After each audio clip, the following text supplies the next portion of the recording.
Ja sam Marija. Ovo je moja crkva.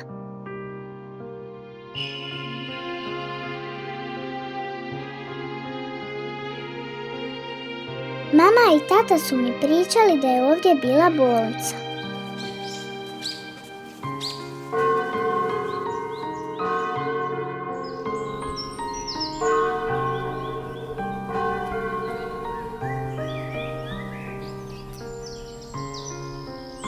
Dođite, pokazat ću vam što ima unutra.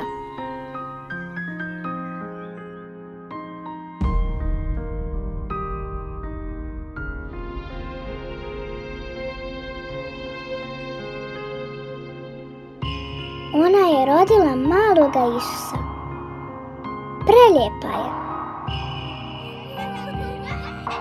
To su moji prijatelji ministranti. Oni budu na oltaru u bijelim haljinama.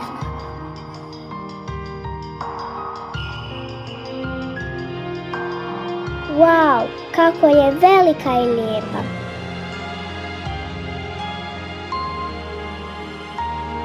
Mama mi je rekla da sam ovdje spavala kad sam bila mala i to namisi.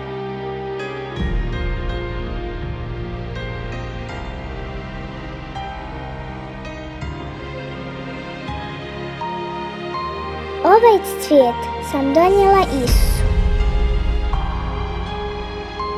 Ali donijela sam još nešto.